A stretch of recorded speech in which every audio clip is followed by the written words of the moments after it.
तो आपने एक वाक्य जरूर सुना होगा, एक सेंटेंस सुना होगा कि जब तक नई न लग जाए ना, पुरानी को छोड़ना मत। Hello everyone. अच्छा, कुछ दिनों से मैं अपनी लाइफ के बारे में प्लानिंग कर रहा हूँ कि मुझे अपनी लाइफ में क्या चाहिए। और मैं ही क्या, हर पर्सन अपनी लाइफ में कुछ ना कुछ चाहता है और वो इस बारे में आत्मचिंतन भी करता है कि उसको जो भी अपनी लाइफ में चाहिए उसको लेने के लिए उसके अंदर क्या क्वालिटी होनी चाहिए, क्या स्किल्स होनी चाहिए और क्या क्या दिक्कतों का सामना उसे करना पड़ सकता है। तो मुझे एक दिक्कत का सामना करना पड़ रहा है इन दिनों, और ये दिक्कत मैं पहले भी फेस कर चुका हूँ। और मुझे लगता है कि जितने भी पर्सन है ना, जो भी जॉब कर रहे हैं, उनको इस दिक्कत का सामना करना ही पड़ता होगा। और मुझे नहीं पता कि ये दिक्कत सिर्फ मिडिल क्लास की है, लोअर मिडिल क्लास की है, या सिर्फ इंडियंस की है। फॉरेन कंट्री में ऐसा होता है या नहीं होता, मुझे कुछ नहीं पता। I don't have any idea about that. मैं एक बहुत ही ऑप्टिमिस्टिक इंसान हूँ, बहुत ही पॉजिटिव इंसान हूँ। मैं नेगेटिविटी की तरफ ज़्यादा ध्यान नहीं देता हूँ। बट कुछ दिक्कतें ऐसी हैं कि जिनके बारे में अगर आप बात ही नहीं करोगे ना, तो शायद उनका कभी सोल्यूशन भी ना निकल पाए। और क्या पता इस वीडियो के माध्यम से कोई सोल्यूशन निकल जाए, क्या पता ये वीडियो कहाँ चली जाए, कितनी आगे चली जाए। अब ये जो दिक्कत चल रही है ना, इसको मैं आप ही का एग्जांपल लेकर समझाता हूँ, आप रिलेट कर पाओगे। स्टोरी मेरी है कि मान लीजिए आप किसी कंपनी में जॉब कर रहे हो और आपकी सैलरी बढ़ती चली जा रही है, बट आपको रियलाइज हो रहा है कि आपकी स्किल उस सैलरी को मैच नहीं कर रही है। आप उस कंपनी का काम निकाल दे रहे हो, बट आपकी जो स्किल है ना, यूनिवर्सल नहीं है। मतलब आप किसी दूसरी कंपनी में इस स्किल को नहीं चला पाओगे। तो आपके अंदर से एक फीलिंग आती है कि भाई छोड़ो, अब मुझे काम ही नहीं करना, मुझे तो एक ऐसे स्किल पे काम करना है जो यूनिवर्सल हो, जिसको मैं यूज़ कर सकूँ किसी दूसरी कंपनी में भी। एक एग्जांपल हो गया। दूसरा एग्जांपल ये मान लीजिए कि आपको काम करने में मन ही नहीं लग रहा, आप चाहते ही नहीं हो कि मुझे ये काम करना है, मुझे तो अब दूसरा काम करना है। सेकंड बात ये हो गई। तो अब दोनों ही सिचुएशन से निकलने के लिए आपको कोई स्किल तो सीखनी पड़ेगी। अब वो स्किल आप कैसे सीखोगे? या तो आपके पास एक तरीका ये है कि आप जॉब से आइए, रात में 1-2 घंटे निकालिए और उस स्किल को सीखिए। ऐसा हो सकता है करने में आपको 1-1.5 साल लग जाए। और सेकंड ऑप्शन ये है कि आप किसी कोचिंग सेंटर में जाइए, किसी में भी, मतलब मैं एक एग्जाम्पल लेके बता रहा हूँ, और वहाँ पे इस स्किल को सीखिए। तो जो आपको फर्स्ट तरीका है ना, वो बिल्कुल पसंद नहीं आ रहा, क्योंकि आपने वो करके भी देखा। शाम को आ रहे हो ऑफिस से और सोच रहे हो कि 1-2 घंटे निकाल के उस स्किल को सीखते हो, आप 2-4 दिन कर रहे हो और छोड़ दे रहे हो क्योंकि आप थक जा रहे हो, या जो भी मैटर है भाई।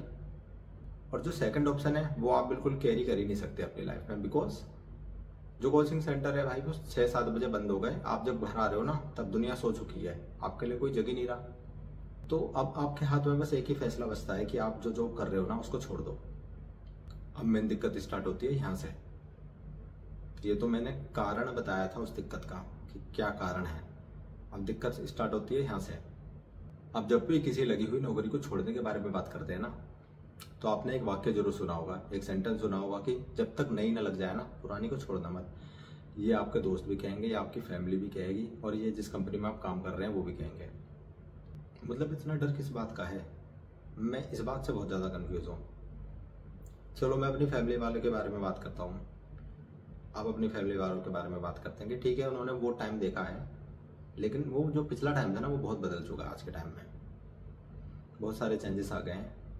अब वो तरीका नहीं है जीने का, तरीका थोड़ा बदल गया है। काम करने का वो तरीका नहीं है कि हमारी फैमिली के जो लोग थे वो एक ही कंपनी में पूरी लाइफ गुजार दे रहे थे। नहीं हो पा रहा है, हमसे नहीं हो पा रहा है। ठीक है, आप अपनी फैमिली को थोड़ा सा मनाओगे, शायद किसी की जल्दी मान जाए, किसी की लेट मान जाए, बट इन दी एंड मान जाएगी कि ठीक है भाई, तेरी लाइफ है, तुझे जो अच्छा लग रहा है तो वो कर ले।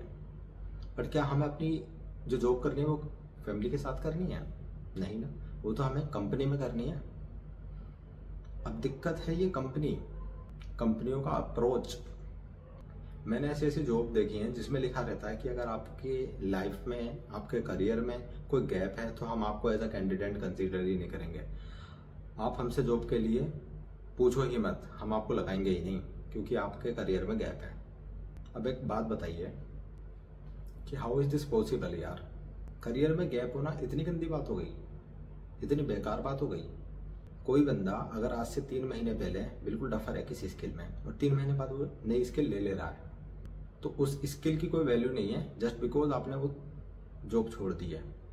या फिर ये कंपनीज देती हैं पनिशमेंट कि आपके करियर में तो गैप है 5-6 महीने का, 7 महीने का, 1 साल का, जितने का भी है, और आप पहले 40,000, 50,000, 60,000 रुपये जो भी कमा रहे थे, वो ठीक है, आप कमाते रहिए, पहले कमा रहे थे, लेकिन अब तो आपके करियर में गैप हो गया, अब हम आपको देंगे पनिशमेंट। तो आप दोबारा से स्टार्ट कीजिए अपनी लाइफ को। आप दोबारा से 30,000 20,000 से दोबारा से स्टार्ट कीजिए। मतलब व्हाट इज दिस यार, ये तो गलत बात है ना। क्यों कर रहे हैं? हम तो औद्योगिक क्रांति की तरफ जा रहे थे ना, हम तो भारत को डेवलपमेंट से डेवलप्ड कंट्री बना रहे हैं। तो व्हाट इज दिस, क्या है ये? मतलब इतना किसी को डरा के तो काम नहीं हो पाएगा ना।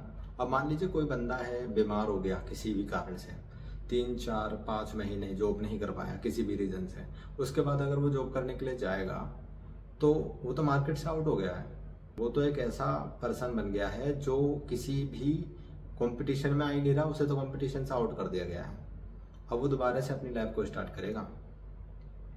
अच्छा, विडंबना देखो, हिपोक्रेसी कहते हैं ना, हिपोक्रेसी, कि आप कभी देखना कि उसमें लिखा रहता है जॉब के डिस्क्रिप्शन में कि हम उसको प्रेफर करेंगे जो जल्दी से जल्दी आके हमारी कंपनी को ज्वाइन कर लेगा। वो कैंडिडेट प्रेफर करा जाएगा जो जल्दी से जल्दी आके हमारी कंपनी को ज्वाइन कर लेगा। और वो उसमें पूछते भी है कि आपका नोटिस पीरियड कितना है, 1 महीना 2 महीना 3 महीना। तो उन्हें दिक्कत तो होती है कि 2-3 महीने तो यार हम आपके लिए नहीं रुक सकते। लेकिन अगर कोई बंदा जॉब ही नहीं कर रहा है, वो घर बैठा हुआ है, और वो अपने इंटरव्यू में जाके कह देना कि सर मैं तो कल से ही आ जाऊंगा क्योंकि मैं अभी जॉब नहीं कर रहा हूँ, तब उनके फेशियल एक्सप्रेशन बदल जाते हैं। तब वो आपको ऐसा ट्रीट करेंगे कि अरे यार तू मेरे पास आ क्यों गया, तुझे तो घर ही बैठा होना चाहिए था। अब वो इस लाइन को भूल जाते हैं जो लिखी रहती है ना कि जल्दी आने वाले कैंडिडेट को हम हायर करेंगे, पहले आओ पहले पाओ। तो मुझे तो सबसे बड़ी दिक्कत यही लगती है। मुझे तो ये लगता है कि जितने भी लोग जॉब कर रहे हैं वो अपनी लाइफ में कुछ अच्छा कर सकते हैं, बट उनके तो पंख काटे जा रहे हैं ना। वो तो डरे हुए हैं, उनको डरा के रखा जा रहा है कि आपकी जॉब नहीं लगेगी, और लगेगी तो कम पैसों में लगेगी। अगर आपने जॉब छोड़ी या आपने कुछ नया ट्राई करने की कोशिश करी अपनी लाइफ में। जब मैंने अपना करियर स्टार्ट करा था, 1 साल जॉब करी थी एज अ GT 10,000 रुपये पे, फिर मैंने वो जॉब छोड़ दी थी। 1 साल के बाद मैंने कहीं दूसरी जगह ज्वाइन करी, मैंने फिर दोबारा 10,000 से ही ज्वाइन करी थी। चलो ठीक है, मुझ में कुछ दिक्कतें रही होगी, मुझ में स्किल की कमी होगी, जो भी बात है, क्योंकि मैं तब भी फ्रेशर ही मानता हूँ अपने आप को। बट अब मुझे पता है कि मैं किन चीज़ों में बहुत बेहतर हूँ। लेकिन मुझे ये भी पता है कि उन बेहतर चीज़ों में बेहतरीन होने से कोई फ़र्क नहीं पड़ने वाला है, क्योंकि जिस स्किल को मैं लेने के लिए दोबारा से नौकरी छोड़ने के बारे में सोच रहा हूँ, जिन चीज़ों को हासिल करने के लिए मुझे दोबारा से जॉब छोड़नी पड़ेगी, उसके बाद मुझे दोबारा से they are going to treat me as a fresher.